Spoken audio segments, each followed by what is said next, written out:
Sherina TV twongeye kubasuhuza abadukurikiye muri impande n'impande z'igihugu, abari mu Rwanda, abari hanze y'u Rwanda, abari ku mugabane w'Uburayi n'indi migabane yose, turabasuhuje kandi twongeye kubaha ikaze. Muramubona rero Sherina ati ni kandi kazi w'Abanyarwanda, ndagira ngo nabo basuhuze. Avuye mu ruzinduko, ameze nk'umu diaspora n'umuvuye hanze, abari kunyiyemeraho ngo yagiye i Kigali aho n'abantu bakomeye. Reka namwe babibabwire niba arabiyemeraho, niba arabiha ku mpamba, niba ntabwo mbizi. Murakoze cyane, nitwa Sherina Kamikazi, ndi umunyamakuru wanyu, ngira ngo mumaze kumenyera kuri Sherina TV mu biganiro byinshi bitandukanye birimo Ladies Power, Farming ndetse na Tuwegere. Kavuna rero akoze cyane kunyakira, nibyo koko maze iminsi mu rugendo i Kigali, urugendo rwari rwiza. Ndi mu diaspora rwose, mu diaspora wanyu nagarutse. Sinzi wenda ngo ndababwira ngo nagiye nihe modoka rwose, namamaje ariko nagiye mu modoka isanzwe rwose, ngerayo nkora ikiganiro kuri Shitamati. Byari byiza, murakoze. Muri make uri kumva kuva waragiye i Kigali hano hirya, uri kumva uvuye hanze cyane, ndi mu diaspora, ndi umuntu mushyashya. Yes. Abo ugiye kwa Chita. Bagiye kwa Chita. Urangije ubu dukubise igipindu ngo uri muri WhatsApp. No, ntabwo nigeze mbaho ndi mushiki wa Sorry, ngo mushiki wa WhatsApp. Ahubwo burya abantu ba content creator barabizi no kwandika title. Hari igihe ngo wandikaho umuntu kugira ngo ibyo bintu byazatinda abantu. Bakara bari abaje n'abantu twirwana buri munsi, baravuga bati ne dukoresha no zina wenda hari akantu kari byongerewe. Kari akantu akahubwo burana kujya nkakoresha avuga ati Chris Brown yahuye na Kavuna. Yego, Chris Brown yahuye na Kavuna. Stay tuned. Abaza bikora ibyo babwira by'ukuri no. Ariko buriya mujya mubikora, hagenda mara nk'urukoze kuvuga ngo umuntu ngo yamwishe ngo arapfa kandi ari muzima, we mukica umuntu ari muzima. Ibyo bijya bikunda kubaho, ariko yari nk'ikintu kibi wenda kuva mu mushiki wa Nsabi, ashobora no kuba sister wanjye mu buryo bw'imibanire. Sibyo, ashobora no kuba brother wanjye mu buryo bw'imibanire. Byose birashoboka. So kereka iyo ari ikintu kibi, amakabya avuye kuva mu kanaka yapfuye kandi ari muzima, cyangwa se bakubwira ibintu wenda bitari mu nkuru. Nsabi twamuvuzeho, bishobora twamuvuzeho, nasubira rero kuvuga ngo ni sister we, nibaza ko byo nta kibazo. Ikibi ni ugukabiza inkuru, ukavuga title idahuye n'inkuru y'ibintu mwavuzemo, ukavuga na title mbese iharabika. Ndakeka noneho n'ibyo bintu mu bintu YouTube yavuguruye, ibyo bintu ntabwo bikemewe. Buriya ngo na content Abanyarwanda bakora zirabanza zigatranslatingwa mu zindi ndimi, ku buryo buri kintu cyose kigiye kuri YouTube ibizi bikubiye muri icyo kintu. Mu Rwanda rero bisigaye bishobora gutinda, ariko uko byagenda kose ikintu wauploadinze kuri YouTube baba bazagicekinga cyose. Ibintu byo guharabika ntabwo bikemewe. Bimaze kugenda biva. Ntabwo bikemewe kabisa.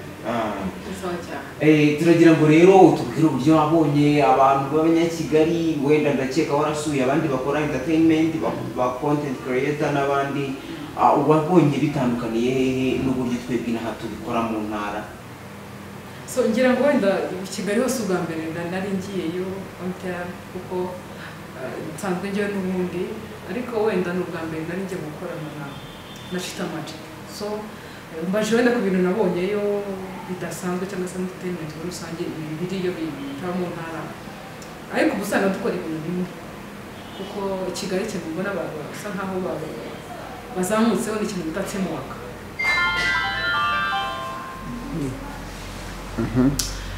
Kigali bafite ikintu bitatsemuka, bakorera hamwe, bahana ibitekerezo,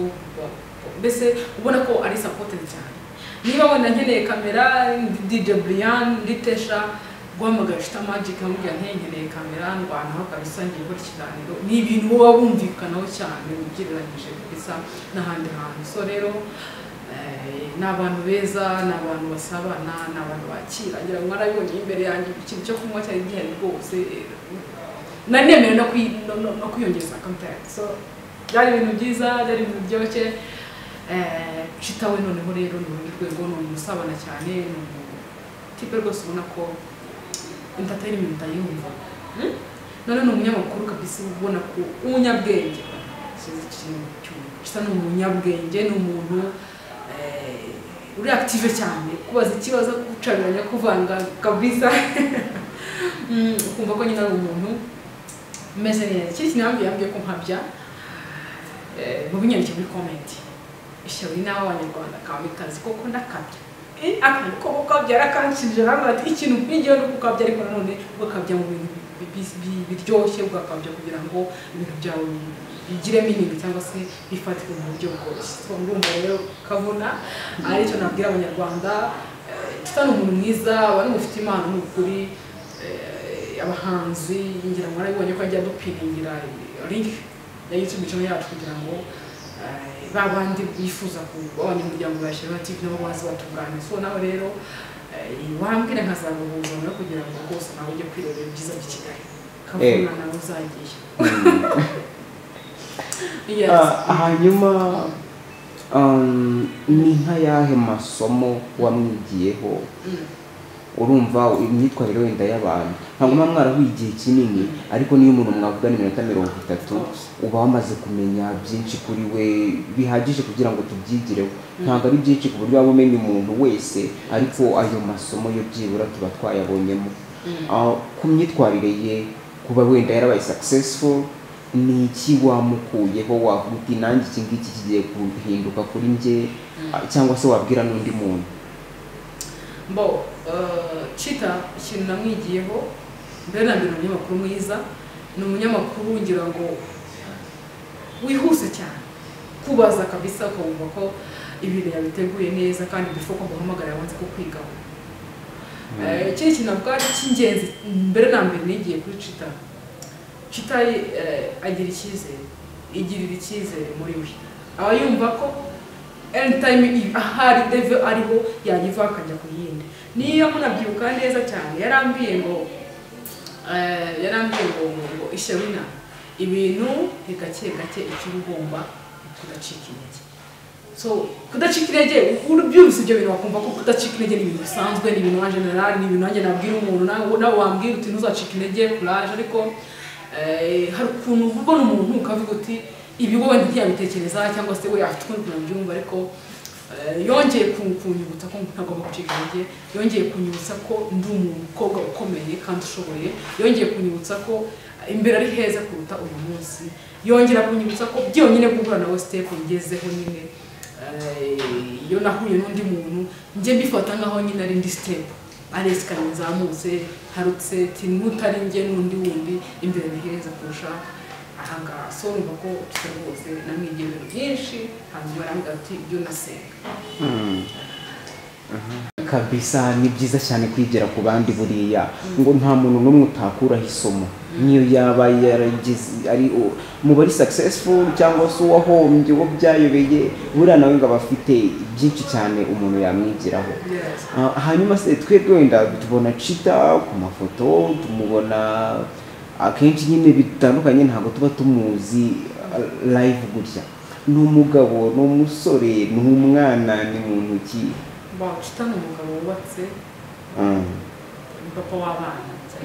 okay ukoze ikosa ushyize ubuzima bw'abandi hanze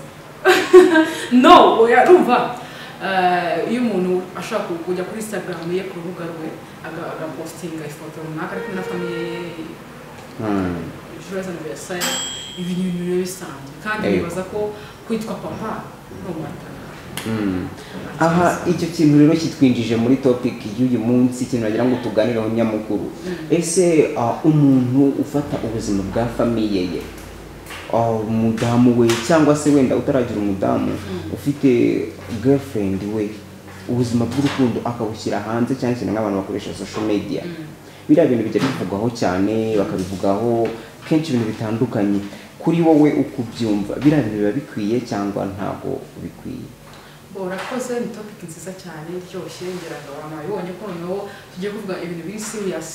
cyane kandi by'ingirakamaro nayo mpamvu kino kiganiro nahisemo kugikora mpagaze ibi bintu tubyumvikaneho kimwe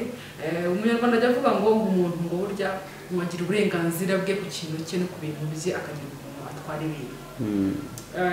icyo mbivugiye no gushaka gupostinga kuri status yanjye wenda mu rugero nka postinga ibintu runaka nibwo nishakiye undi akava ati ariko ibyo ntabwo byari bikwiye njyaho kugira ngo numve impamvu ambwiye ngo ntabwo bikwiriye kuri postinga nkavuga nti ibyo ntibikureba status ni yanjye telefone ni yanjye megabyte ni zanjye rero bikureba mind your business so ugasanga rero abantu bari kubyumvaho kimwe bitewe so rero ikijyanye na social medias mugani uwo muntu ni amahitamo y'umuntu kuba yadarapa ubuzima bwe bwite tutarakomeza ntakubaza ikindi kibazo kuri iyo ngingo nabonye kare ufite aga service gym yes naga service gym naka enak gym service gym na enak gym uturuka muri Nopa Company Limited ukanywa rwose kunywa bari mu rugero bakakuranguza ku giciro cyo hasi cyane wenda turaza kugarukaho by'umwihariko noneho rero hari abantu babikora cyane nk'aba influencer ugasanga benshi bakanabicuruza hari abantu bacuruza relationship umuntu niba agize relationship nshya nk'urugero tubifashishije ingero nta kibazo n'ubundi birazwi nka General Benda n'umukunzi we akenshi iyo hari akantu runaka kari kuvugwa kuri bo ibyo bintu biracuruzwa cyane bakajya kuri social media bakabivugaho cyane views zikiyongera ku mpande n'impande ibyo bintu hari abantu babikoresha mu buryo bw'ubucuruzi ariko hari n'umuntu ujya wenda nko mu kiganiro agashyira ubuzima bwe bwite hanze akaba yagira ibyo avuga kuri famiye ye ese ubona bishobora kwangiza iki muri society ikibazo cyiza cyane social medias uyu munsi wa none nizo bakoresha bari gusenya cyangwa se bari no kubaka byombi social media zirabikora so nshaka kudarapa famiye yanjye nkadarapa umukunzi wanjye nibwira ko byanye nakubyaga ngo ndi kumanaginga my business sibyo ndi kumanaginga my business kandi nyamara wenda hari ikintu gikuruza n'urugero uyu munsi wa none nshaka gushwana na boyfriend wanjye mufite cyangwa ntamufite bakatubwira ko mufite nashwa na boyfriend wanjye bikaba ngombwa ko amarangamutima yanjye asohoka akajya muri rubanda nkamyashidikanya ko imbaraga ukoresha ubwira umuntu ko umukunda ubana zikoresha umubwira ko umwanga icyo ni kimwe twese turakemanyaho umunsi wa none rero nshobora kuba nashwanye na boyfriend wanjye reka dukoreshe zirangiro n'ubundi za General Benda na Shakira bataza twumva nabi kubera ko ni couple nziza ni couple yari nziza nakubwo ntabwo iki couple nkuko tubigaragarizwa ni couple ifite wenda we inspiraga ni couple rihuje career ni couple nyine ubona ko yari ifite ikimenyeshoninze kuri social media ndetse no muri society kuri rusange kuko y'abantu bakundana burya uvuga utene time banakora umuryango kandi bombi bose ni n'abanyarwanda so niyo bashwanye wenda Shakira afite ikintu yapfuye na General Benda wo hagati yabo ntabwo udakora amakosa ibyo ni ibintu bisanzwe mu rukundo murababarirana mukishimirana mukiyunga ejo bikaba byanze ibyo ni ibintu tumaze kumenyera rwose bisanzwe dore ahantu rero social media iza kubera icyo twakwita ngo ni difficult General Benda niba ashwanye na Shakira ata posting avuga ati okay urukundo n'ubusa urukundo nta kigenda Benda nawe ahita avuga ati abakobwa bose ni kimwe abakobwa bose bakunda amafaranga niba ushaka kugira ngo umumenye ko umukobwa bakunda sibyo uzaba udafite amafaranga cyangwa se uzayabura yafite nibwo uzamenya ko umukobwa agira gute agukunda urukumva abo bantu bari kwakira message nyinshi zitandukanye sibyo Benda yapostinze Shakira yapostinze hari abantu 90% bazabwira Benda ko agomba kwiyunga nande na Shakira hari n'abandi 10% bazamubwira ati ariko uriya mukobwa ubundi umukundira reba ukuntu yambara reba ukuntu abyina nabi reba ukuntu ananutse reba ukuntu wahura yisukishije reba ukuntu yirabura reba ukuntu ibintu byinshi nawe koko utangira uvuga atari kusomgana ritavuzwe n'uko comments utangire uzisome cyane zaziri na negative nyinshi sibyo icyo gihe zambaraga zo kugira ngo niyunge n'umukunzi wanjye deja hari abantu batangiye kugira gute kuzangiriza ariko niba umukunzi wanjye dukundana iyo ngiyo nidushwana ni hagati yacu twe yego nta muntu dukeneye ku ruhande ngo se ngo atubwire ngo ngo akose koko ngo mwahitse koko ngo gutandukana ubu ngo atubwira ariko Sherina wahisemo iki uriya mu asa kugeza kuki kubera ko arabizi neza ibyacu ariko igihe turi close cyane ari ibyacu hagati yacu niba banabizi n'inshuti zacu bwite zihariye zibanga duhuriyeho twembi abo ngabo burya nta nubwo ari babi bashobora kwicara bakabunga bitewe n'ukuntu mubanye bitewe n'ukuntu mumuziranye sibyo ariko biragoye kuri social media ko wabona abantu bagira gute babunga aho kugira ngo babunge bakeneye amakuru kugira ngo bajye kudarapa aho kugira ngo babunge bakeneye kugira ngo mutandukane babone ibyo kuvuga urumva rero byanza bikunze muzishima igihe muri gukundana muzabara igihe mwagize gute mwababaye bizaba bigoranye ko mushobora kugira gute kwiyunga hagati yanyu ngo mwisange mumeranye neza so rero social media positive effect zirahari ariko more than negative effect negative effect izo nazo ni nyinshi pe ni nyinshi cyane ndetse cyane kujyanye n'umuryango rero wenda nimvuze ku makupre cyane n'umuryango uyu munsi wa none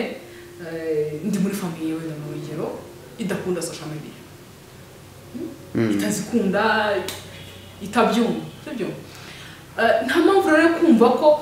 ko ndi mu bintu sister wanjye bikunda brother wanjye bikunda mama bikunda papa bikunda aunt wanjye bikunda sibyo ni inkora ibyanjye ne kuvangamo famille yanjye kubera ko famille ni famille nanjye wahisemo kwidarapa nahisemo kubwira abanyarwanda iza ari positive negative iza ari positive iza ari negative effect byose ndabyemera kubera ko n'ubuzima nagize gute nahisemo ushaka kumbwira ijambo rikomeretsa rikinjira hanga rigasohokera hanga kubera ko n'ubuzima ndimo nyine n'ikintu ntazigera mpagarika ndabyumva nyine nta kundi ushaka kungatisha wina umusatsi waramunamisha kuri tutagisuka n'urugero ibyo ntavuga nti okay ni ibisanzwe sinzigera nsuka sibyo ariko ushaka kubimbwira nkabyihanganira ushaka kubibwira mama cyangwa sister ntabyihanganira bitewe n'uko atamenyereye cyangwa se atiyemeje icyo kintu niyo mpamvu rero famille biba byiza kugira ngo uzirinde social media iyo umusore nshaka kubyara umwana ni byiza ni uburenganzira bwanjye nk'umubyeyi ukumwerekana cyangwa se kutamwerekana mu social media nshaka kunamubyara ndakamuzana kuri kamera za Sherina TV avuga nti umwana wanjye nzajya mukoresha dore byose zarabuze nugiza wenda ufite ikintu uzinjiza ariko ntabwo nzi neza ko umwana wanjye azabikunda ndi no kumuderanjadesha umwana wanjye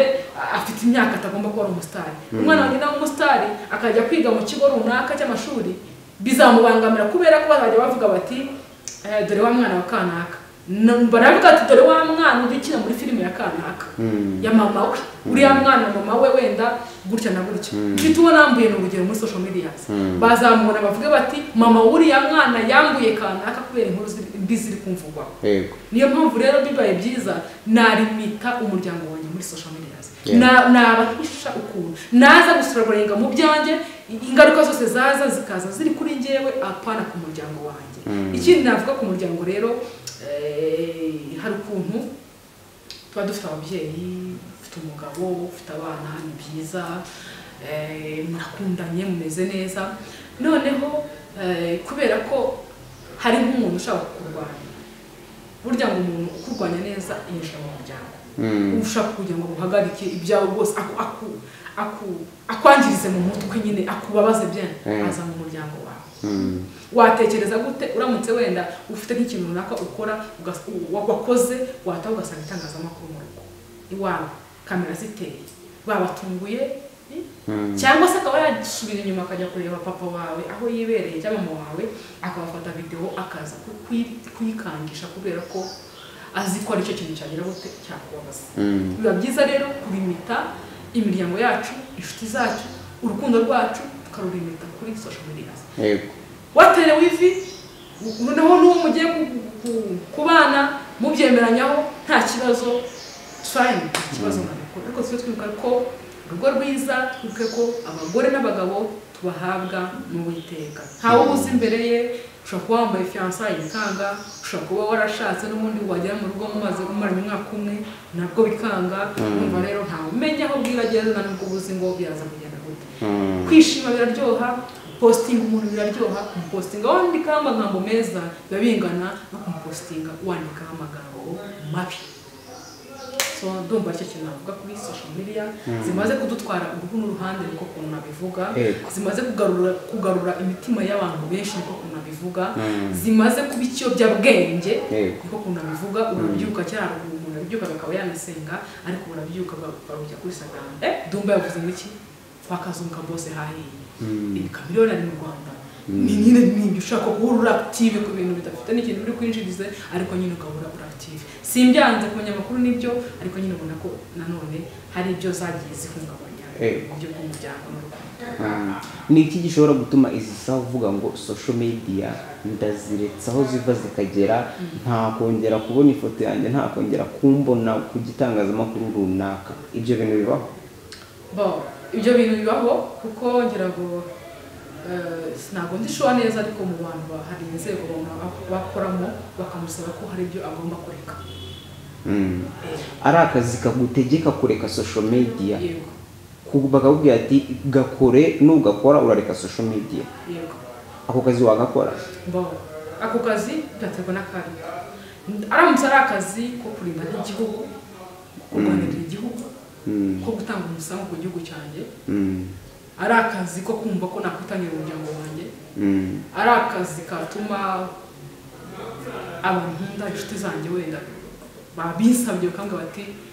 turakwinginga ibintu ugomba kubikora ukazireka burundu tukakubura mukambura pe nazihagarika kubw'inyungu z'igihugu cyanjye kubw'inyungu z'umuryango wanjye social media nazihagarika impamvu nari icyo kibazo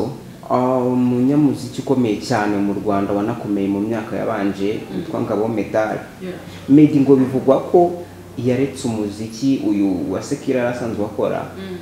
kubera famiye ngo aba banyamakuru nyine bashatse kuzana ibintu bye na famiye hanze ngo babizane babicuruze nk'uko bisanzwe arangije ahitamo we kubyihorera anabigarutsemo akora gospel gusa kuko zo wenda ntabwo ziza ngo zibe trend ngo bivugwe cyane kuri social media ngo nyanaka yakoze iki niki urumva hari abantu kumugani nje ntabwo nabyumvaga ntabwo numvaga ko hari umuntu ushobora gufata umwanzuro kuvuga ngo maze imyaka 10 nubaka umuziki wanje ariko kubera aka kantu gato runaka wenda ubongera kwita gato kuko ni ibintu biba bije uwo munsi bije wenda bimaze umwaka hejuru ikintu maze imyaka 10 ukereya agahita avuga ati ndabyihoreye rwose ibyo bitaramo najyaga muri arena najyaga he na he hose ari ibintu nyine izi ndirimbo twita ngo nizisi ariko ibyo agahitamo kubyihorera nawe uti nabyihorera rwose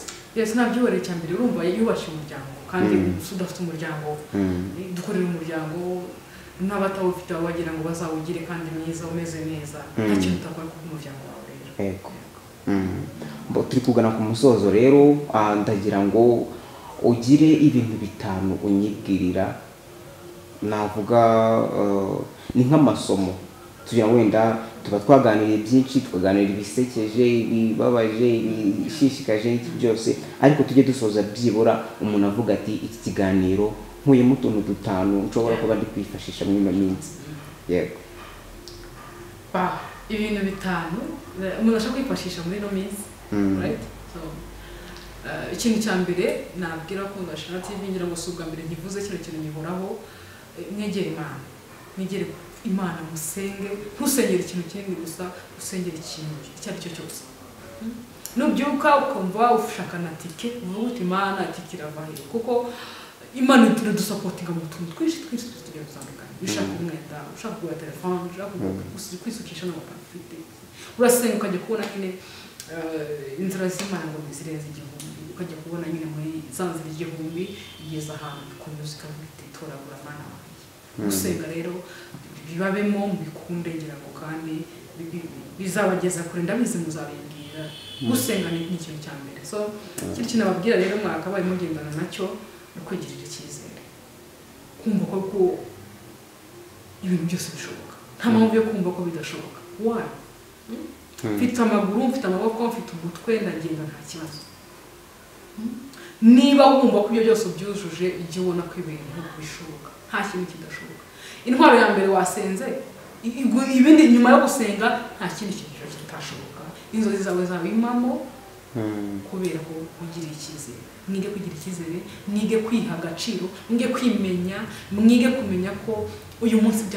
byanze ejo byakunda, kubera ko nyine cya cyizere self confidence ifite byanze bikunze rero gucamo uko byamera kose. Gatatu ni ukumenya abo turiho, kutazamura ibiciro. Ndaza gukoresha urugero, nigeze kuva mu rugo nja mu kiganiro n'ubundi, ariko ntabwo umuntu ahora burya afite amafaranga, abantu barabizi cyane. Nta mafaranga nari mfite rero, nyuma yaho ndashaka cyane mbonye senkisi nari bagiye mu kote, biba ngombwa ko mfata akagare kubera ko igare ryari 200 tubaza nkasagura desa sindi zikaza kuntura. Tega igare, heza igare, umuntu afata telefone kugira ngo amfotore, ko ntabwo bishoboka. Ngwishyire nako kambe kazi ngo so amunyamakuru ukora kuri Sheri na TV, ngo so amukubwa ngo wiga ngo hana, ngo so amukubwa ngo mbona ngo muri filime ngo iyi gute ngo yatega igare umufotore. So urumva ngewe mbabwiye imbogamizi nari mfite zo kubura iki amafaranga. Urumva sensa zanjye nazibariye, ndetse kuzamuka, ndetse kumanuka, nasagura ubwishaka kuri ya amafaranga menshi, kandi nabikoze numva ko nyine ari ibyanyabyo, nta kibazo, ntasebetse gutega igare se birasanzwe, nishyira mu kindi mfa kuba ngiye aho ngiye nkongera nkaza kugaruka. So urumva rero kwiga kumenya revu uriho no kumanaginga ibintu byawe. Niba ntafite sensa y'igare gute nshaka gutega moto kandi mfite sensa, ngomba kumenya ukuntu ndeshya, ngomba kumenya revu ndiho nyine, ngomba kumenya revu ndiho ngira mu cyumba cyumba, kwimenya ukamenya uriwe, ukamenya umufuka wawe uhagaze, ukamenya ubuzima bwawe ukuntu buteye, ukagendana nabwo ntibisige, ukamenya uko kugera. So ni icya gatatu, ni icya kabiri, tugeze kuri gatatu. Bon, ikindi kintu nababwira none mugomba kugenderaho ni ikintu cyo kuba inyangamugayo. Kubera icyo wumva ko umuntu yaguhereje mu 10 ngo akugurije, uramamagaye ishyirwa inabite umeze bo yewe Rwanda aho neze mu 10. Nanjye mfite ibibazo byanjye bwite, mfite ibyo gukemura, yewe ngira ngo abantu barabizi, ntabwo ibibazo bijya bishira. Bajya bavuga ngo abakobwa ngo mwebwe ngo biroroshye cyane, ngo bose ngo mwaburi kisi, ngo kandi muri abakobwa. Niba rero ndi umukobwa ukajya ko naguhaye 10 byanjye, ntabwo amafaranga ntabwo tuyatoragura, ntabwo duseka ngo bayaduhereze, tuba twakoze. Kandi nanone nta nubwo ibintu numva nshaka ndabigeraho. Uyu munsi yo nguze kano gapira nkagura kano gashanete, iyo ukeye mba numva nagura kandi gasa black, gasa yero. Ejo mba numva ntabwo utundi duherera, nashyira utundi dusu. Numva rero nta muntu unyurwa. Niba rero nirwanye ko nashakishije bujeragira gute ntaramwereze mu 10 byanjye, jya wubaha byibura uwo mutima afite guhereza mu 10 unyishyure. Ntabwo mba biguhaye kubera ko wenda yandenze amafaranga yabaye menshi nabuze naho kuyabika. Oya, wampamagaye ishubite umeze bon, wambara ukanza tenike, numva iryo jwi ubivuganye, numva ukuntu uyakeneye. Sometimes ari ukuntu aza akakubwira naho n'ibibazo afite, ikavuga ati Imana uyu muntu arababaye. Twatuye na service nkabona nande nakuguriza kuri mo cash navuga nti yakanyamushye burara yakeneye kuri ku kibazo mugiye. Warangiza wamara kuyabona ugaterera agati mu ryinyo, wamara kuyabona ukavuga ati ishabi na buriya se afite cano yarakize amafaranga yafite ntawangije na murinde. Ikindi kandi kuyaguha suko mba numva ntayashaka, mba nyashaka. Ntabwo ndi kuvuga abantu muri b'amadeni mwabantu mwe, ndi kuvuga muri rusange. Tugiye twumvishe none nta muntu benshi ninze, nta nubwo nta mu bindi mideni, ahubwo ndi kuvuga angendera n'ujya ugurizwa amafaranga jya unishyura. Kuko hari abantu byanakukiyemo ubu usanga we yakubwira mu mafaranga ariko amubwira ngo mu mafaranga bakaba atari guhemukirwa. Njye amafaranga uyansabye njyewe ntayo naguha, ariko njyewe mba numva nyine nayo gusaba kubera ko nzi ko ninyagusaba urayampa, numara kuyampa njye nzayagusubiza. Ariko wowe nagutakaje icyizere ndumva ntabwo kubera ko mbizeza ko utayansubiza njye mwishyura. Ubwo nakantu k'ubunyangamugayo info. Number 5, kiri kintu namubwira no kwirinda ibigare, peer pressure. Ibigare ntabwo byubaka birasenya. Hari umuntu uvuga ngo hari ibigare byiza muramutse mwishyize hamwe muri abakobwa 5 n'abasore 5 mugakora ikintu kavuga ngo tujye kugura moto tuyishyire ku muhanda bituvese ngo tugeze muri miliyoni ebyiri hari gutyo bavuga niyo ushaka so mukabikora gutyo ni bon cyane ni byiza ariko muramutse muri rwaye muri peer pressure isaba ko tugomba kuba twambaye twese amashanete asa y'ibihumbi 2 mubaye muri group yo kuvuga ngo twese tuzashyiraho human hair y'ibihumbi 9 cyangwa 100 icyo gihe nabyita peer pressure ntabwo abantu muvugana ubushobozi cyane cyo ntabwo muvukana kandi ntabwo muvukana muri abana 5 bari bagakira batatu bagakira ibyo ni bisanzwe mwanakira mwese ntabwo munganya ubushobozi ari ubarenze niyo mpamvu rero muri iyo peer pressure yanyu niba mumusha kwiringaniza mukavuga muti twese tuzakoresha inzara z'umutuku twese tuzatora amatwi icyo ni kigare kitubaka icyo ni kigare kidafite aho gishingiye niba muri peer pressure yanyu muri cool muri gang muri whatever mwarashyizemo kuvuga muti okay iki kigare cyacu twese tugomba kuba buri muntu kibura afite iPhone tumuteranyirize agura iPhone yo gukoresha ikintu nibaza ko okay mwaye mufite ubushobozi mubunganya sava ariko ndabizi neza ko mwaye mufite ubushobozi mubunganya mutatekereza kugura amashati cyangwa amashanete asa mwatekereza ngo umushinga runaka urubyaro umusaruro wa mushinga wamara gukunda buri muntu akigurira ibyo yumva ashaka cyangwa se amahitamo yanyu abategeka so cyapesha ntabwo ari nziza muri societe cyapesha yangije abantu naraza muri groupe runaka atabanze ugasanga arazimuye itabi aracoma ibindi bintu byinshi babikora atagomba gukora ariko yakora n'ikigaye n'ibindi ugasanga nibyo